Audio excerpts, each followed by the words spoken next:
सभी साथियों को नमस्कार। आज फिर एक बार आपसे आपके द्वारा निरंतर पूछे जा रहे कुछ सवालों को पर चर्चा करने के लिए आए हैं। साथियों, हमारे बहुत सारे साथी एक सवाल कर रहे हैं कि कई कर्मचारी संगठन माननीय मुख्यमंत्री मोहन यादव जी का स्वागत कर रहे हैं, हम लोगों को भी करना चाहिए। बिल्कुल सही बात है कि और हम लोग प्रयासरत हैं कि एक सरकार के साथ हमारे संगठन का एक कार्यक्रम हो जाए। इस संबंध में बातचीत भी चल रही है। जैसे ही बातचीत फाइनल होगी आपको उसकी जानकारी मिल जाएगी। लेकिन यहाँ एक सवाल यह है कि आखिर मुख्यमंत्री जी के स्वागत में कर्मचारी संगठनों की ओर से जो प्रतिस्पर्धा शुरू हुई है, उसके पीछे के कारण क्या है, यह जानना भी बहुत जरूरी है। 18 मई को भोपाल के रविंद्र भवन में राज्य कर्मचारी संघ ने माननीय मुख्यमंत्री जी का स्वागत सत्कार किया। अभी 2 दिन पहले 27 मई को मंत्रालयीन कर्मचारियों ने भी मुख्यमंत्री जी का स्वागत किया। आने वाली 5 जून को उज्जैन में वहां के कर्मचारी संगठन माननीय मुख्यमंत्री जी का स्वागत करने वाले हैं। हो सकता है कि कुछ दिनों में और भी कर्मचारी संगठन इस तरीके से मुख्यमंत्री जी के स्वागत के कार्यक्रम करें। लेकिन ये स्वागत की इतनी हो आखिर क्यों लगी हुई है? ऐसा मध्य प्रदेश में सरकार ने कौन सा बड़ा फैसला किया है सरकारी सेक्टर के लिए, जिसको लेकर मुख्यमंत्री जी को मालाएं पहनाने की प्रतिस्पर्धा शुरू हो रही है? हमें ऐसा कोई सरकार का एक भी ऐसा कोई फैसला याद नहीं आ रहा जिसके कारण ये स्वागत जरूरी हो। डीए का देना रूटीन है, 6 महीने में कर्मचारियों को दिया जाता है तो दिया जाता है, आज से नहीं आजादी के बाद से। और ट्रांसफर वगैरह का जो मामला चल रहा है होते रहते हैं। सरकारी कामकाज है, रूटीन में चलते रहते हैं। सरकार ने कुछ अभी परमानेंट कर्मचारियों के लिए कुछ ऐसा नहीं किया है जिसके लिए उनकी का स्वागत सरकार का किया जाए। उल्टे जो मेरी जानकारी में है उसमें कि सरकारी ही कर्मचारियों का एक हिस्सा मास्टरों का है, शिक्षकों का है, जो 1998 से काम कर रहे हैं, स्कूलों में पढ़ा रहे हैं। जो पहले शिक्षाकर्मी थे, फिर अध्यापक बने, आज वो शिक्षक हैं। इनकी संख्या 2 लाख 2.5 लाख के करीब है। इनकी 20 साल की सेवा शून्य कर दी गई है। जो लोग 1998 से स्कूलों में पढ़ा रहे थे, वो सरकारी रिकॉर्ड में 2018 से स्कूलों में पढ़ा रहे हैं, यानी कि 20 साल की उनकी सेवा शून्य कर दी गई। ये सबसे बड़ा नुकसान हुआ है उन अध्यापकों का जो स्कूलों में पढ़ा रहे हैं। इसके बाद भी जो मंत्रालय के कर्मचारी या दूसरे कर्मचारी संगठन सरकार से ये सवाल पूछने की बजाय कि भाई इन कर्मचारियों को 20 साल की सेवा शून्य की गई है, इसे बहाल किया जाए, ये सवाल तक नहीं पूछा गया है। जब सरकारी कर्मचारियों के संगठन अपने ही सरकारी कर्मचारियों से जुड़े हुए महत्वपूर्ण सवाल अगर मुख्यमंत्री से नहीं पूछ सकते हैं, और ये कोई छोटा मोटा सवाल नहीं है, आप अंदाज लगाइए कि 20 साल की सेवा शून्य की गई है। तो वो कर्मचारी संगठन आपके आउटसोर्स अस्थायी कर्मचारियों के बारे में बात क्यों करेंगे?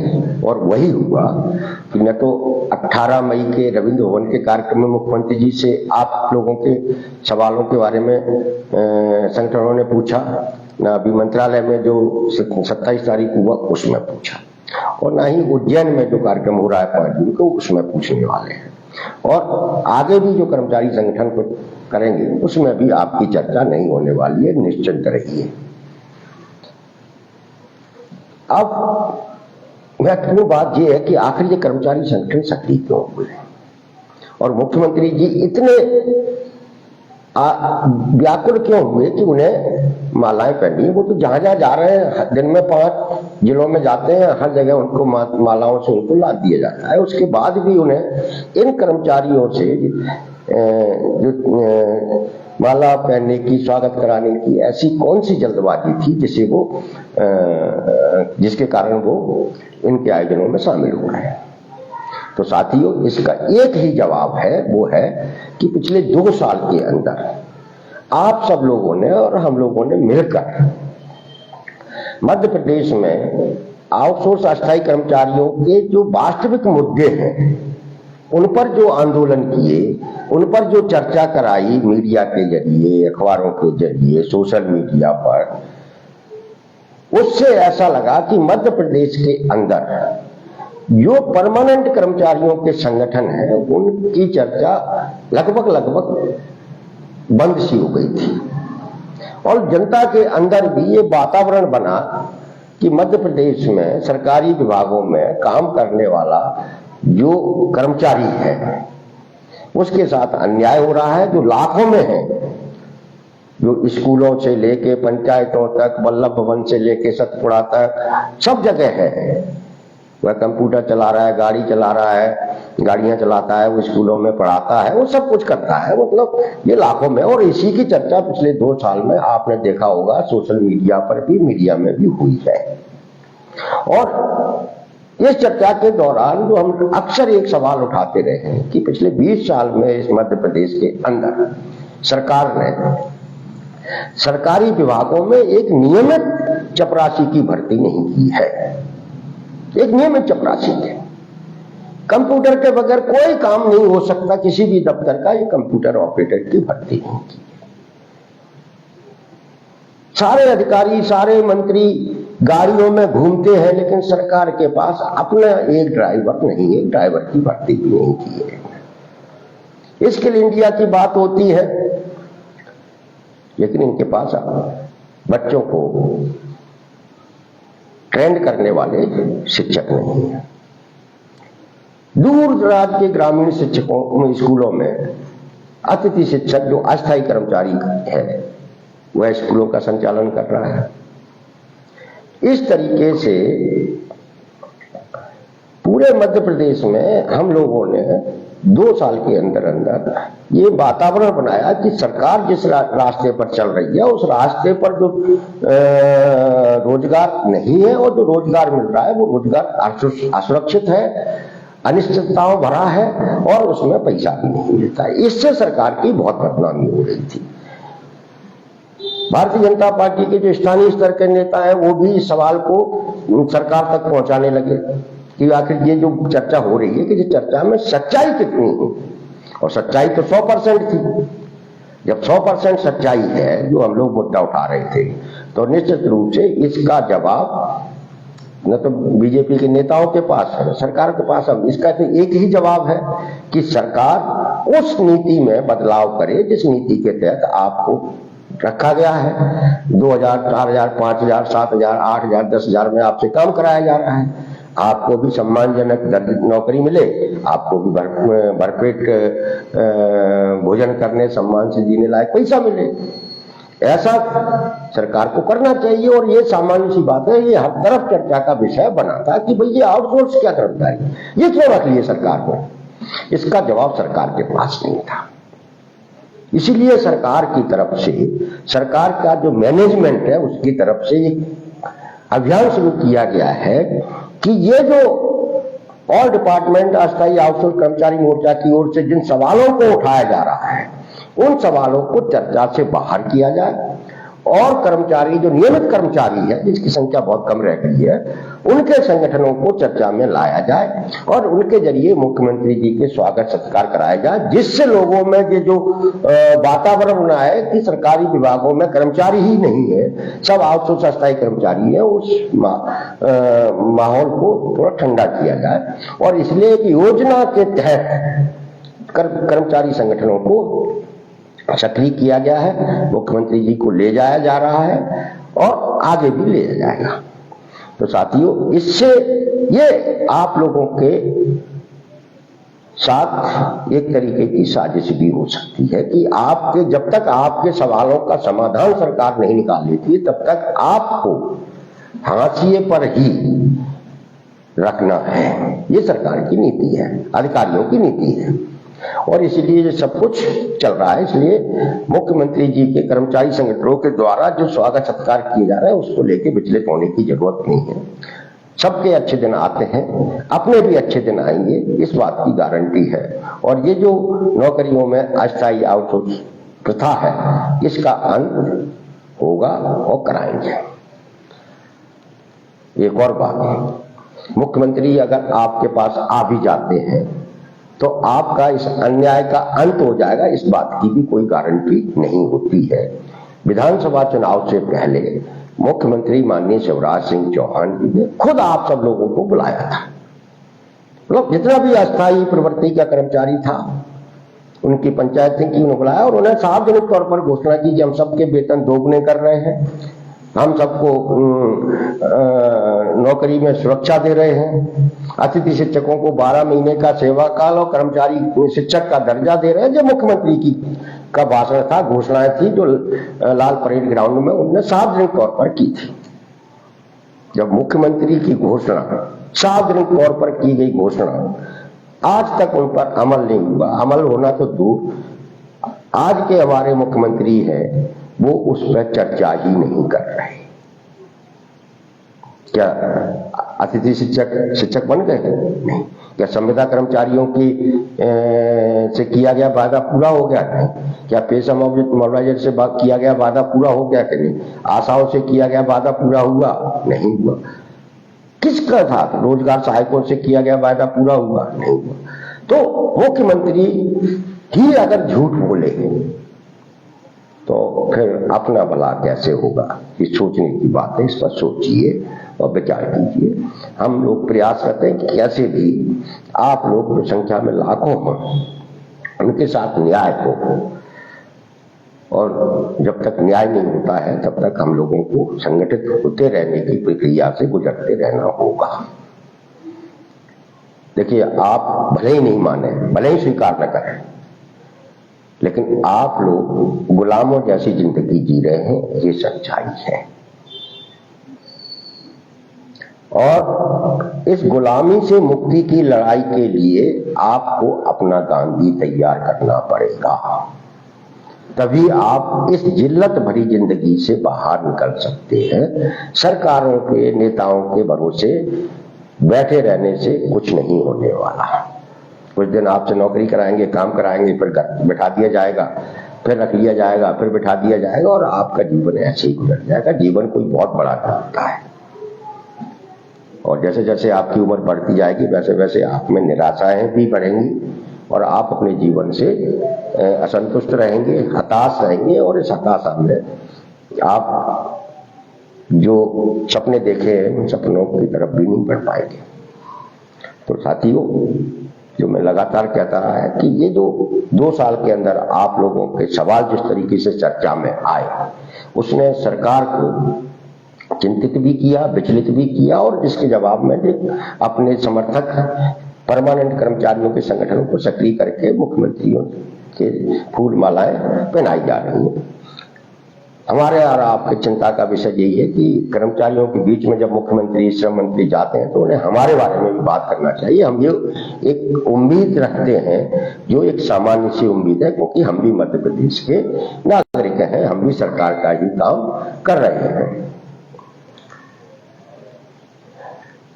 तो साथियों, दूसरी बात देखिए, पहली बार हम लोगों ने जब न्यूनतम वेतन का मुद्दा उठाया, न्यूनतम वेतन रिवाइज हुआ, एक ईयर का सवाल आया, आज हमको जब बहुत सारे जानकारियां मिलती हैं, मैसेज आते हैं, तो कई जगह जो है ये बढ़ा हुआ वेतन भी मिल रहा है और लोगों को एरियर मिलना भी शुरू हो गया है।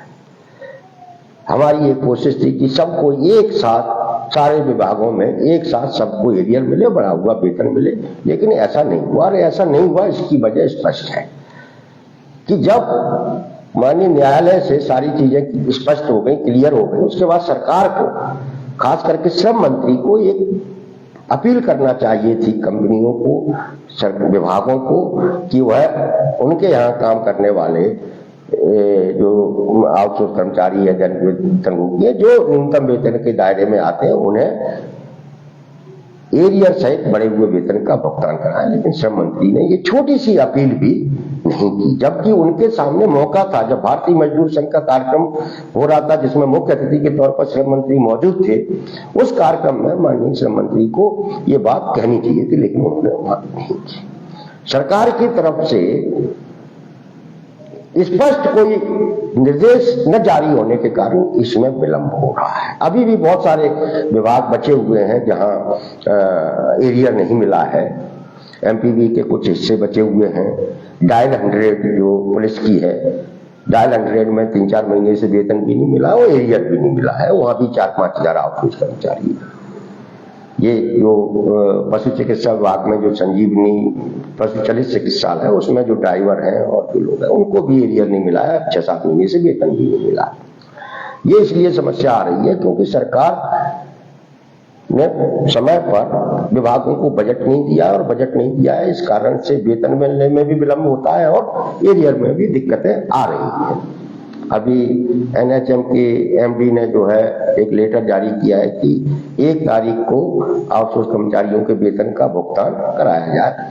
तो कुल मिलाकर कहने का तात्पर्य ये है कि आप सब लोगों की सक्रियता, आप लोगों के थोड़े थोड़े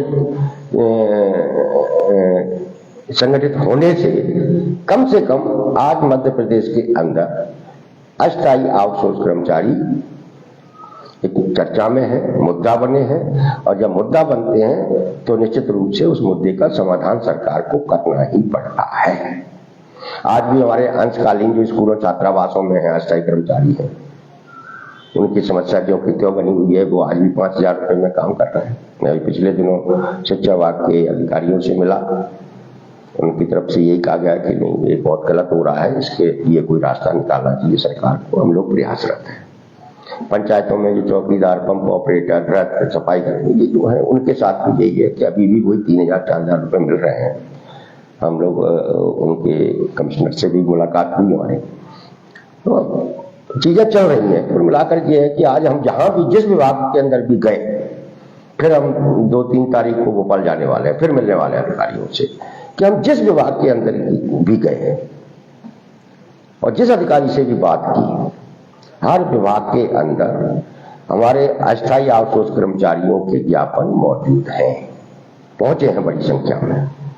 जो जिला स्तर पर हम लोगों ने ज्ञापन दिए, जो भोपाल में जो हम लोगों ने ज्ञापन दिए, ये सारे ज्ञापन हर विभाग के अंदर पहुंचे हैं। और उन ज्ञापनों को किसी ने ये नहीं कहा कि ये गलत है, वो कह रहे ये आपका मुद्दा बिल्कुल सही है, जायज है, जरूरी है और इसका रास्ता निकलना चाहिए। ये हम लोगों के आंदोलन की जो ईमानदारी है उसका कारण ही है कि अधिकारी भी और नेता भी, कोई भी ये नहीं कहते कि आप गलत कर रहे हैं। और जब वो ये नहीं कहते आप गलत कर रहे हैं, जब हम सही कर रहे हैं, तो सही का समाधान होना चाहिए। इसलिए हमें उम्मीद है कि सरकार देर सवेर आप सब लोगों को नौकरी में सुरक्षा और सम्मानजनक वेतन का रास्ता निकालेगी, और उसे निकालना पड़ेगा। क्योंकि आप देख रहे हैं कि बीजेपी की सरकार और बीजेपी सिर्फ और सिर्फ चुनाव के लिए काम करती है। चुनाव जीतना उसकी प्राथमिकताओं में सबसे ऊपर है, और उसे लगता है कि ये लोग चुनाव जिताने और हराने में महत्वपूर्ण भूमिका निभा सकते हैं, जिस दिन आपने ये साबित कर दिया, उस दिन आपके भविष्य के साथ न्याय हो जाएगा। और ये आप कैसे साबित करेंगे? ये तभी साबित होगा जब आप सड़कों पर एक साथ संगठित होकर दिखाई देंगे। लोकतंत्र में ऐसा ही यही एक रास्ता है, और इसलिए हम हमेशा आप सब लोगों को इस रास्ते पर चलने के लिए कहते रहते हैं। तो मैंने एक बात कही, आपकी बात क्यों नहीं होती? कोई संगठन आपकी बात क्यों नहीं करता? मैं एक उदाहरण देता हूं।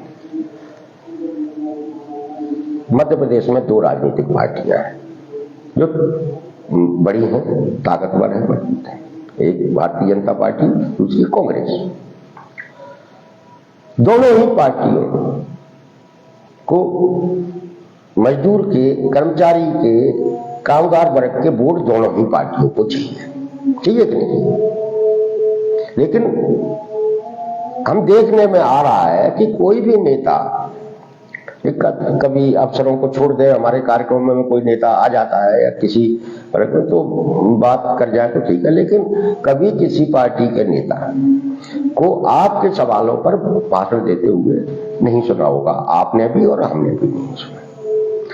भारतीय जनता पार्टी का एक संगठन बनाया था, इसका नाम था भारतीय मजदूर मोर्चा।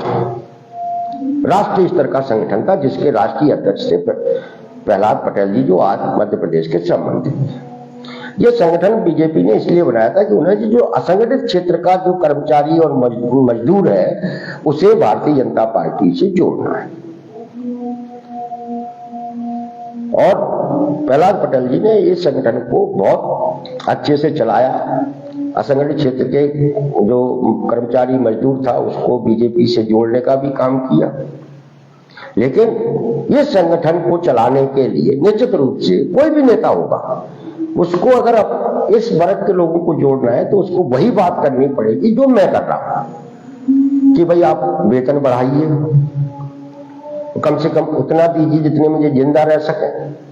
कभी भी नौकरियों से निकाल देने की जो प्रथा है उसको बंद किया जाना चाहिए। हर काम करने वाले को जीवन में निश्चितता हो और उसे अच्छा वेतन मिले, सामाजिक सुरक्षा हो, बीमा की सुविधा हो, पेंशन की सुविधा हो, ये सारी बात उसको करनी ही पड़ेगी। बीजेपी का मजदूर मोर्चा, जिसके अध्यक्ष प्रहलाद पटेल जी थे, उनको भी उस समय करनी पड़ी थी।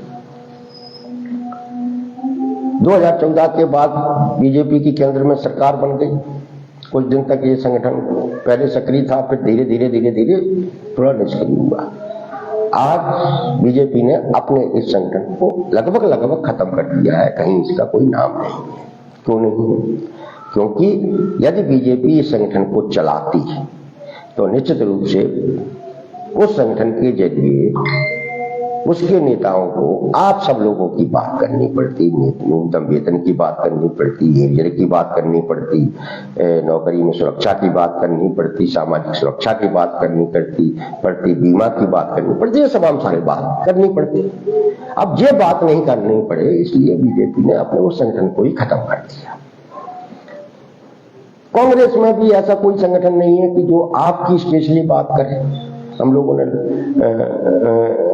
जो आपके लिए लड़े, आपके सवालों को उठाए। ये बात मैं आपको इसलिए बता रहा हूं कि आप सोचिए, आपके साथ जो कुछ भी हो रहा है, ये एक योजनाबद्ध तरीके से समाज के, मध्य प्रदेश के जो धनाढ्य लोग हैं, साधन संपन्न लोग हैं, उन्हें एक सुनियोजित तरीके से ये रास्ता बनाया है कि जिसमें सस्ते से सस्ते में काम कराया जा सके। और इससे, और आज राजनीति किसके पास में है?